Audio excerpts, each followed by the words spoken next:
Hey car owners, Brian here, your honest mechanic. Today, we're going to burst four of the most common fuel myths I keep hearing all the time. And trust me, even smart people fall for these sometimes.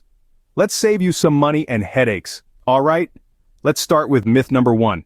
Premium gas makes every car run better. Oh boy, I can't tell you how many times I've had people proudly tell me they only put premium gas in their Toyota Corolla because they want to take care of it. Here's the truth, you're just throwing money away. See, octane rating isn't about quality or power, it's about resistance to detonation under pressure. Higher octane fuel just means it can handle more compression before it ignites. If your car's engine wasn't designed for premium gas, you're literally getting zero benefit. Nada. So here's my honest advice, folks. Only use premium fuel in 2 situations. If your owner's manual requires it, or if it's specifically recommended for your vehicle. Otherwise, save your money and stick with regular. Your car won't know the difference, but your wallet sure will. Now let's talk about myth number 2. I need to run my tank almost empty before refueling.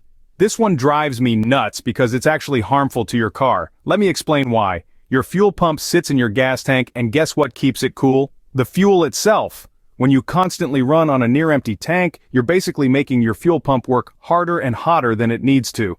I once had a friend who needed a $500 fuel pump replacement because they always drove around on empty.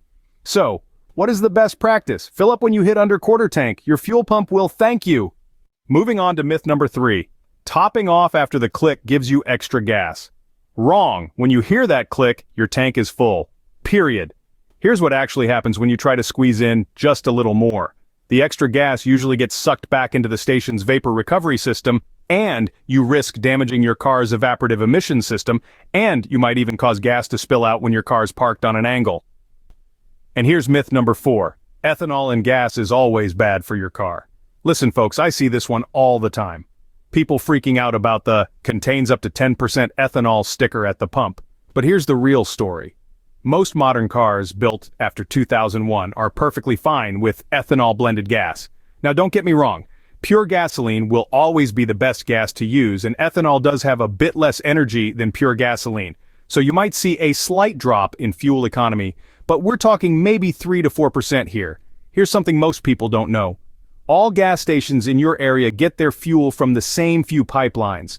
The only real difference is the additives they mix in. So that super cheap gas station, probably fine as long as they maintain their storage tanks properly and add good additives. So, there you have it folks. The 4 fuel myths most people believe. Remember, use the octane rating your manual recommends. Nothing more, nothing less. Don't run your tank close to empty. And please, stop trying to top off after the click. If you find this video helpful, please don't forget to subscribe and share. Brian here, until next time.